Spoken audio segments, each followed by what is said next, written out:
Hello, welcome to Law Master's Lair. I'm your Law Master, here today for another God video.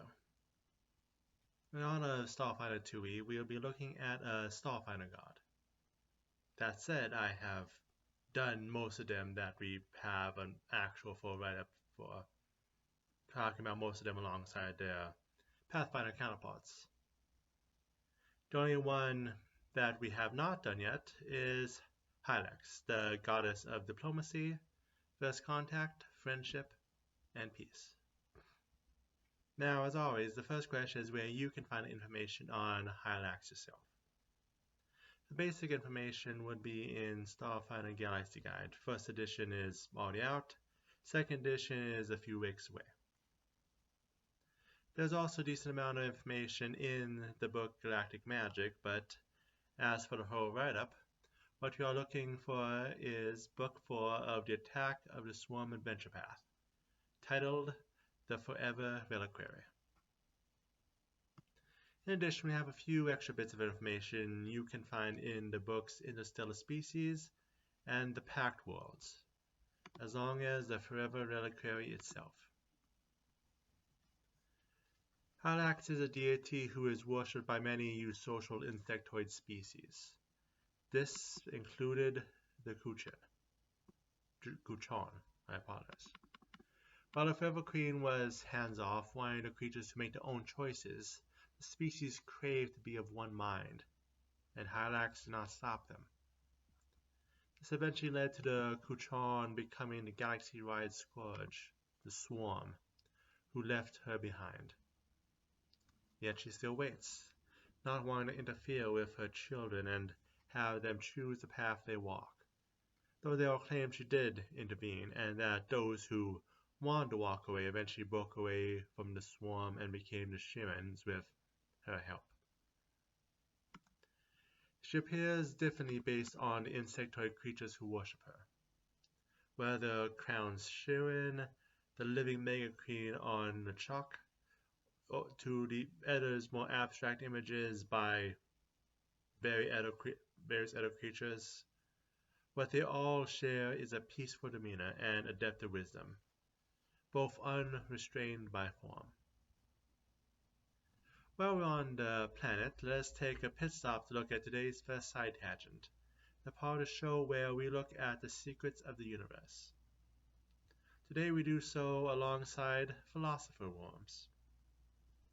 A kind of priest of the Forever Queen, the fact that they do not need to spend so much time trying to interpret the god's will as opposed to just asking it directly, allows them time to understand the universe instead, physical and metaphysical, which they then use to advise the queen.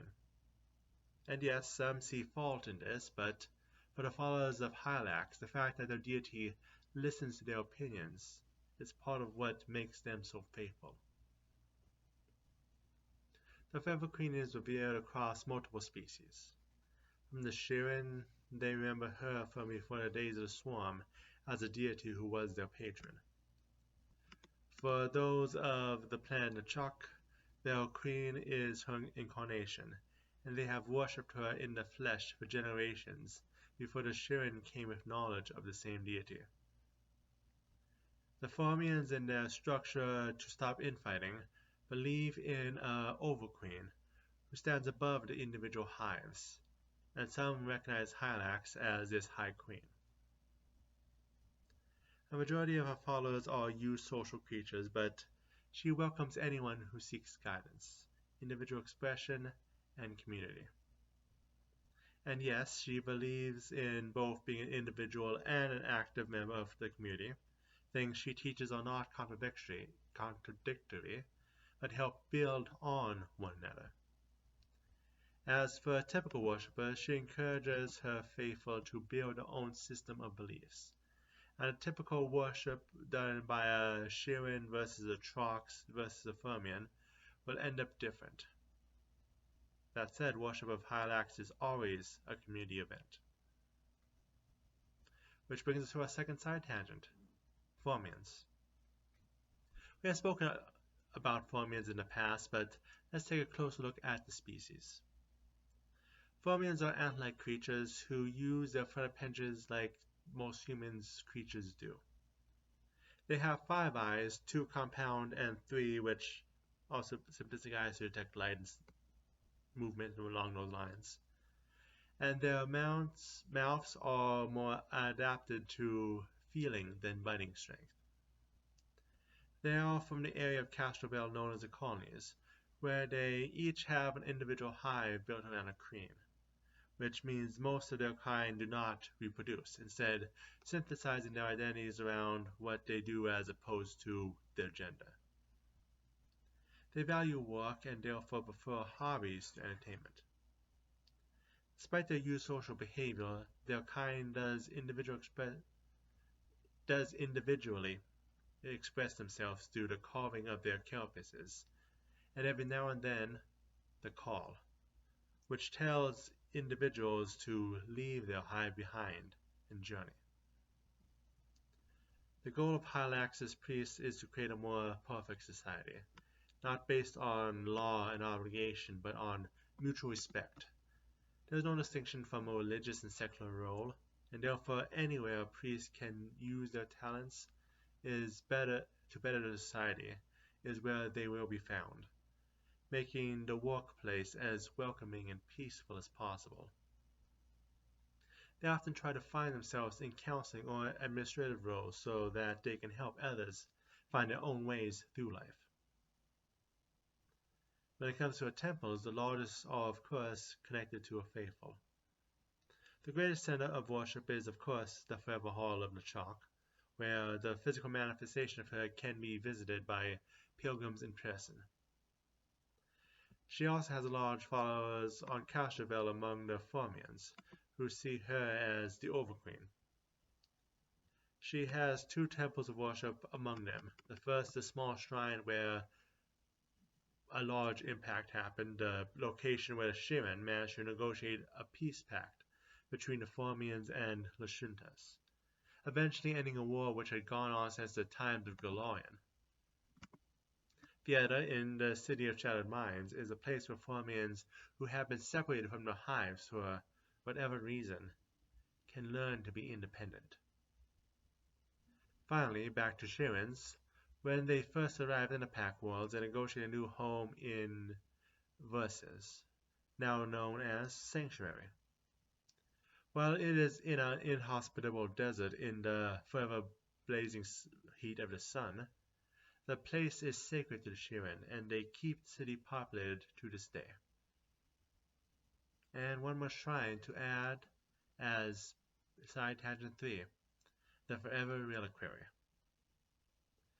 When the Shirin first broke away from the swarm, the first stop was a comet known as the Prodigal Stone. Here was the place they set up their first home, and where Hylax appeared to the newly freed species.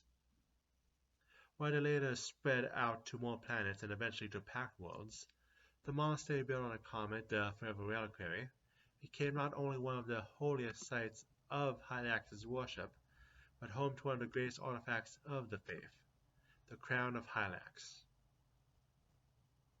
When it comes to scripture, the faith of the Forever Queen is different because there is a living representative of her on Nechok that can be asked questions directly.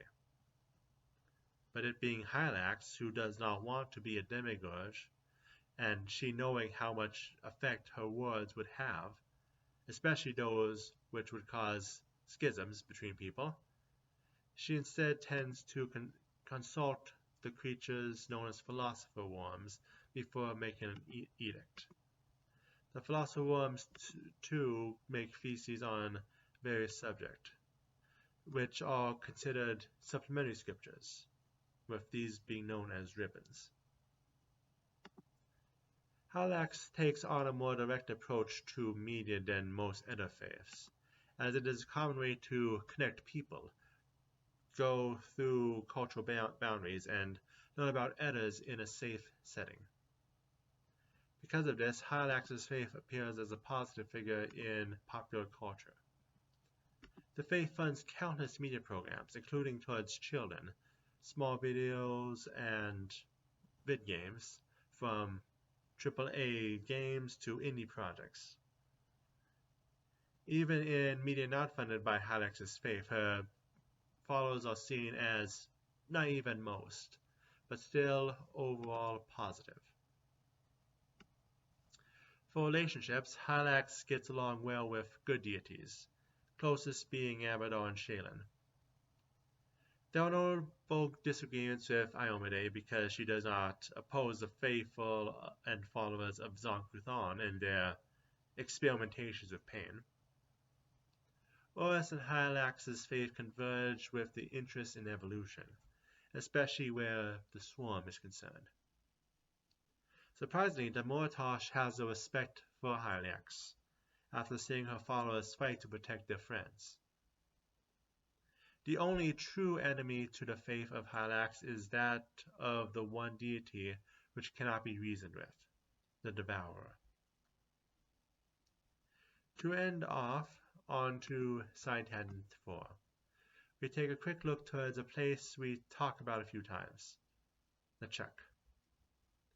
This is one of the moons of Leovara, and is considered a protectorate separately from the main planet, though they have been fighting for full membership, and were one of the previous protectorates which is still not a full member.